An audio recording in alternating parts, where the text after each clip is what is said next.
On n'est jamais mieux servi que par soi-même, épisode 2. Serenity Gate a démontré comment la belle famille de Pravin Jugnut a fait changer le film Rebate Scheme. Le plafond de ce fonds explose, passant de 100 millions à 500 millions de roupies. Serenity Gate lève le voile sur des faits choquants de conflits d'intérêts et de trafic d'influence. Tout comme dans le Serenity Gate, l'hôtel Maradiva, appartenant à la famille Ramdeni, y tient une place centrale dans ce deuxième épisode de la série Dans les entrailles du pouvoir.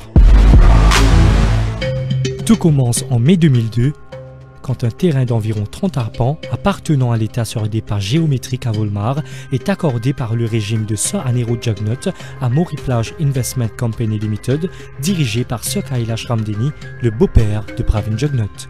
La famille Ramdeni possédait déjà un complexe hôtelier, le Sands Resort, juste à côté du terrain où sera érigé le Taj Exotica, une 5 étoiles de 65 villas en partenariat avec le groupe indien Taj Hotels. Quelques années plus tard, le produit peine à décoller et le partenaire indien Taj plie bagage. Les Ramdeni décident de gérer eux-mêmes le Taj Exotica et le rebaptisent Maradiva. Mais le bilan de l'établissement en 2009 affiche déjà une mauvaise santé.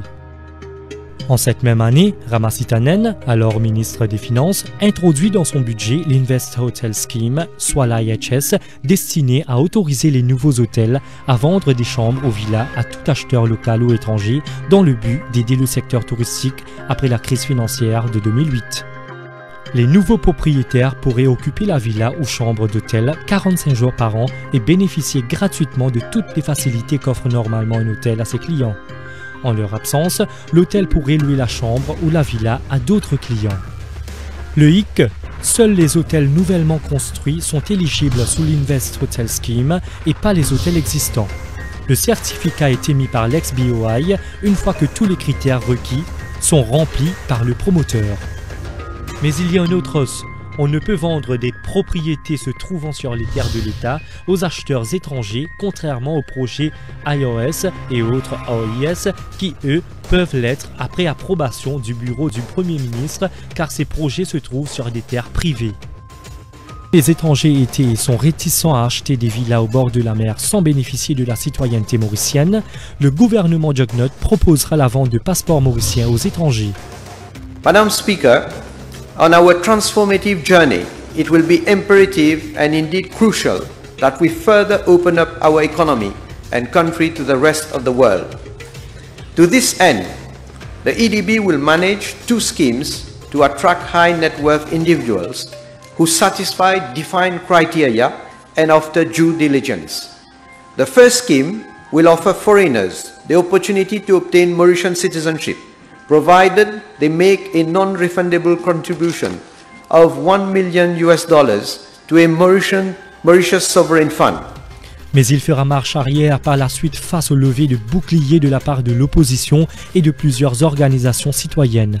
Le quotidien L'Express du 25 juin 2018 a d'ailleurs maintenu que Charles Cartier, le président de l'Economic Development Board, avait bel et bien rencontré Dominique Bolli de Henley & Partners une semaine avant la présentation du budget 2018, au cours duquel la vente de passeports a été annoncée par Pravin Jugnut. Ce problème a été évoqué au Parlement par Shakil Mohammed, chef de file des Rouges. Encore un projet taillé sur mesure qui a toutefois capoté. Revenons en 2010. La désignation de Pravin Jugnut comme ministre des Finances sous le gouvernement MSM Parti travailliste PMSD apporte une lueur d'espoir pour Maradiva qui est déjà au bord du gouffre. Une première tentative des Jugnut d'étendre l'IHS aux hôtels existants et rendre Maradiva éligible sous ce régime se heurte au refus de Navin Ramgoolam, alors Premier ministre. En juillet 2011, Pravin Jugnut quittera le gouvernement suite à l'éclatement du scandale MedPoint. Maradiva devra donc se trouver les moyens de sortir de sa situation difficile sans l'appui du gouvernement. La victoire électorale de 2014 sera plus profitable au clan Jugnut qui, avec une majorité absolue au Parlement, détient tous les leviers du pouvoir et prend le contrôle du pays carrément. Le dossier Maradiva refait surface très vite. D'ailleurs, les résultats de l'exercice financier 2014 de Maradiva sont catastrophiques, à tel point que les auditeurs de BDO tirent la sonnette d'alarme. Les pertes se chiffrent à 70 millions de roupies, les dettes se montrent à 964,2 millions de roupies. Les auditeurs notent l'existence de tant d'incertitudes qu'elles remettent en question la capacité du groupe à continuer ses opérations. Les passifs se montent à 1,6 milliard de roupies contre des actifs de 953 millions de roupies, soit un déficit de 716 millions de roupies. Il est essentiel d'apaiser les banques pour qu'elles diminuent la pression sur Maradiva. D'où le branle-bas de combat chez le clan Jugnut Ramdeni. La marmite entre en ébullition. Objectif, sauver Maradiva à tout prix en changeant la loi régissant les IHS. Tout comme Navin Ramgoolam en 2010, Vishnu Lakshminaraydu refuse d'accéder à cette demande. Le Finance Bill 2015 est d'ailleurs présenté par lui sans cet amendement tant attendu pour sauver Maradiva. Le Premier ministre Sir Anirudh Jugnut préside même une réunion à laquelle sont conviés Vishnu Lakshminaraydu, alors ministre des Finances, Pravin Jugnut, ministre des TIC. Lors de cette réunion, les Jugnut ressortent la proposition d'amender l'Invest Hotel Scheme pour permettre aux hôtels existants, dont Maradiva, de vendre leurs villas et chambres. Lakshminaraydu résiste toujours, les Jugnut tombent des nues et ne sont pas contents, et le font savoir au ministre des Finances réfractaire.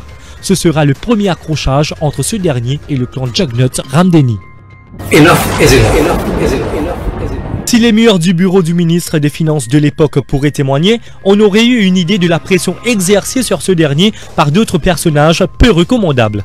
Ayant échoué avec Vishnu Lakshminaraydu, les lobbyistes hantent maintenant les couloirs de l'hôtel du gouvernement et poussent même la porte du ministre du Tourisme.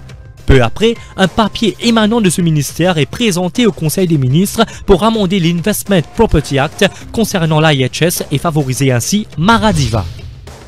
Non, mais c'est un travail qui déroule dans la cuisine, ça. Lakshminaraydu est mis au pied du mur et finit par craquer.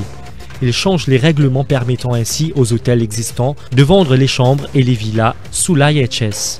Maradiva devient du coup éligible à ce plan. Ce refus initial de Vishnu Lakshminaraydu servira de leçon au clan Jugnut Ramdeni. Le contrôle du pouvoir n'est pas complet sans le portefeuille des finances. L'affaire Serenity le prouvera d'ailleurs de manière éclatante.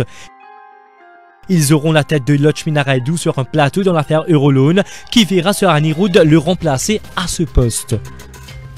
Pravin Jugnut sera propulsé aux commandes des finances après la décision de la Cour suprême en sa faveur dans l'affaire MedPoint.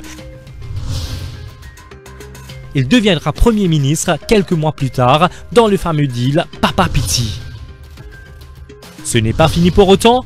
Pour pouvoir vendre ces villas, il faut qu'elles soient libres de tout encombrement. Comment faire ? Tout simplement en créant une nouvelle entité à partir de l'hôtel existant.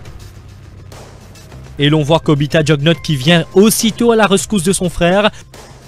Le 6 octobre 2016, Moriplage Beach Resort Limited, la compagnie possédant Maradiva, décide de vendre une partie de l'hôtel, soit 34 des 65 villas à Moriplage IHS One Limited, compagnie créée, tenez-vous bien, depuis le 19 mai 2011, en anticipation du changement attendu. Cette compagnie entièrement détenue par Moriplage Beach Resort Limited elle-même. Et c'est Kobita Jugnut qui représente Moriplage IHS One Limited, l'acheteur, alors que le vendeur Moriplage Beach Resort Limited est représenté par son frère Sanjeev Ramdeni. L'Express du 28 octobre 2016 a déjà détaillé longuement cette démarche. Les Ramdeni sont satisfaits car ils ont pu obtenir promptement leur certificat pour vendre 34 villas de luxe et créer cette nouvelle compagnie. Ce certificat leur permettra surtout de respirer un peu car la pression des banques est désamorcée, pour le moment du moins. La MCB et la SBM, leurs banquiers, leur accordent le temps nécessaire pour faire le marketing des villas dont le prix à l'époque est de 28 millions de roupies l'unité. Les revenus attendus sont presque d'1 milliard de roupies. Pour le marketing justement, on verra le directeur général de Maradiva, Sanjeev Ramdeni, prendre des ailes.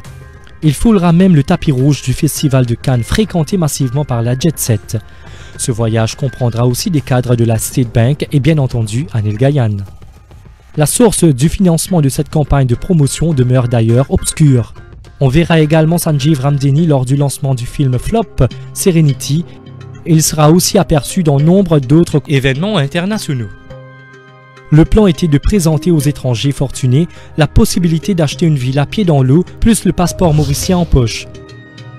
L'offre de Maradiva serait la plus attrayante car il n'y a aucun autre projet de villa construite sur des terrains de l'État au bord de la mer accessible aux étrangers.